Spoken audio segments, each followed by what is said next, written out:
Alright, we're back. It's Andy and Dillon. We're playing everyone's favorite game, stand in a doorway and look at a man in a hat. Yep. Did you... Or have you heard anything about that game, Spy Party? Is that still happening? Yeah, I bought it, and I got to play it, and I'll never play it again. Not fun? It's not really fun. No? Another great idea that just doesn't work in execution. That's not true. I'm sure some people enjoy it. When I started playing it, I was like, God, this is not really what I was hoping for. I don't know how to exactly verbalize what I was hoping for, but the result was not it. That's because I was just talking about staring through doorways and windows at people. Yep. That sounded like something that'd be into it. Wasn't there? Didn't we did it? Yay. We got. You look super pale right there. We got an almanac. Are you okay there? I'm a ghost. You're a ghost? No. I think he's just sort of. Are there any games for you to play as a ghost? Yes, Ghost Trick. And it's probably one of my top 20 games. It's got to come in at like 19 or 18. Hey, it's a tough world to be, you're vying for a difficult spot there if you want top 10. I'm actually thinking, I don't know if I could really nail down a top 10 game. No, I don't think I could. I could decide whether something's in a set of 10 or a set of the 10 of 20 or 30 or whatever, but I don't know that I could really figure out exactly what a top 10 is because it's so based on time. Like my top 10 now I might be able to do, but I couldn't tell you what my top 10 of all time is. And I think a lot of it is also like nostalgia. Well, a lot of it is nostalgia. I think also a lot of it is the difference between my 10 favorite games, the 10 games I've played the most, and the 10 best games I've played. Yeah. Because I would say that BioShock Infinite is one of the best games I've played. Mm-hmm. It's extremely well crafted, the story's well done, everything about that is tight. But I may never play that again. And I don't think I will either, and I would agree with you that it was really well crafted. And I could say the same for BioShock. I didn't even really finish BioShock, and at the time, for a long time, it was like one of my favorite games.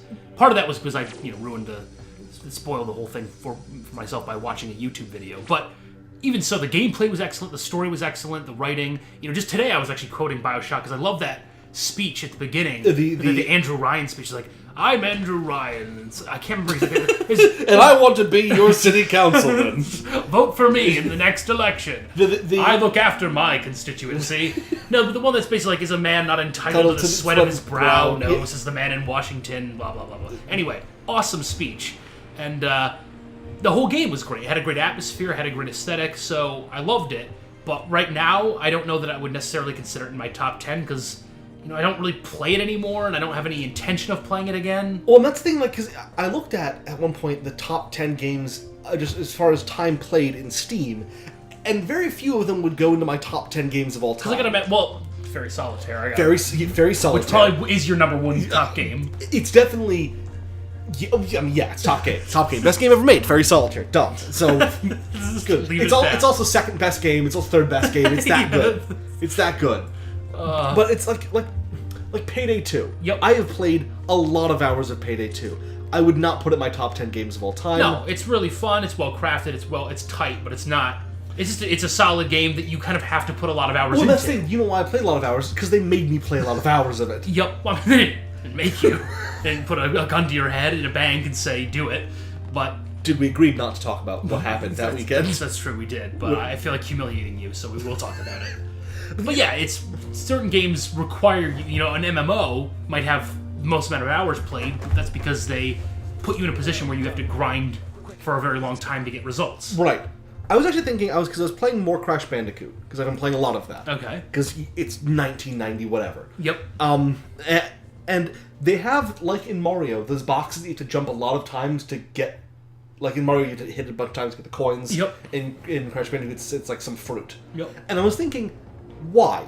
Why jump multiple times? times? Why do I have to hit this multiple times? I never understood it. And honestly, to this day, I always skip those boxes. The minute I hit it twice, and as soon as I've hit it twice and I've realized that it's a box that I have to hit between 5 and 7 times, I'm done. Because it ain't worth it. Why are you making me do this? Yeah. It's just okay, we'll keep hitting A and you can keep getting a coin. So I'm not a goddamn chimp. I don't need to be rewarded with cheese every time I hit the button in a maze. You reward me with coins in all other places by I hit it once and it breaks, or it goes, it turns into the hard block. There's no reason why I should have to hit this multiple times. No. and yet they do it. And I was just thinking about that. I think it's just for variety, really. But I was were you just killing a baby dragon? Look, dude, let's not put an age on them, all right? They're enemies. Enemies of the state are enemies of the state. I don't care how old they are. I don't care if they're potty trained. Enemy of the state. Potty trained. I like the idea of, like, in your world, there are a bunch of, like, terrorists with diapers. Yeah. It's a weird world I live in. It is. It's a very weird world.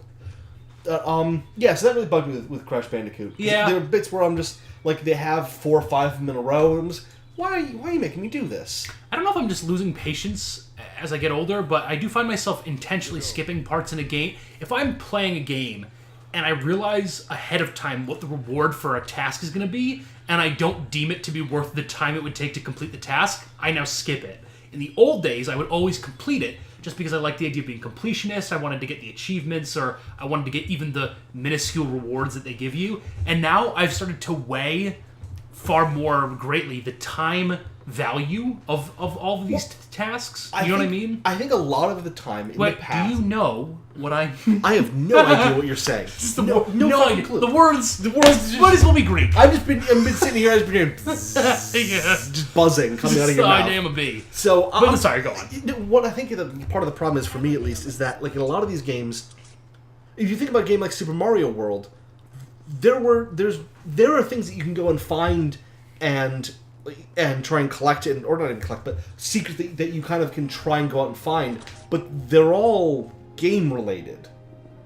There's no collectibles. Right. Yeah, I don't think collectibles were really a thing back then, though, right? Right, and I think, like, now, a lot of the completionist stuff is just filler. Yeah, it's fan art, it's making of thing... Oh, not fan art, it's usually concept art, well, and it's making ofs. It's also stuff that's not relevant to the game. Like, in Super Mario Land, you go and you find all this, you get to all the secret levels, and you get to that one level that we kept really making a lot of use out of, the secret area where you can get the Yoshi and the things, or you can get to the Star World, and those eventually give you, you can cut out a whole piece of the game, really. Parts of the game. And, even, like, in the Sonic games, where you get all the emeralds that you can turn into Super Sonic, and that changes the gameplay. Right. But, like, think about, like, GTA. There's tons of, every single one of them has collectibles. At no point is any of that... That may not have been a great example, though, because I feel like with GTA, there are rewards. Like, you actually get... There's a reward for completing all of them. Oh, right. But there's no incremental. That's true. There's no, like... You don't benefit in any way from getting... 25 or 50 or 75. Whereas in, like, even, like, older RPGs, if you're trying to go on these more, like, kind of side quests, it's at least giving you better... Oh, that just ended. Well, it's at least giving you, like, better loot that you can do something with, or giving you some... It affect gameplay in a positive way. Right. So it makes sense to put your time into it, rather than it just being some bullshit, find all of the developers' faces in the level, and we'll check a box that says you've done it. Right. So that's that. Agreed? Agreed? I guess, here, we don't often do this, but, like, this is a thing that I think we've talked about a number of times, is the idea, this kind of new idea of, like, just, rather than adding things to games, adding things that just kind of are not relevant to gameplay. So, like, if you've got thoughts on that, like, comment and dialogue with us. Yes. Engage in a dialogue, or a duologue if you feel... Or a monologue.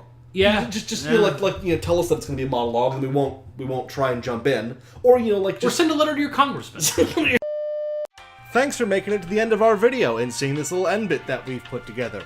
If you like what you saw and want to see more stuff like this, subscribe and like our videos and put a bunch of comments telling us what you liked about it and what kind of other stuff you'd want to see. And if you didn't like it, tell us why and subscribe anyways so that you can see if we do better next time. Thanks, bye!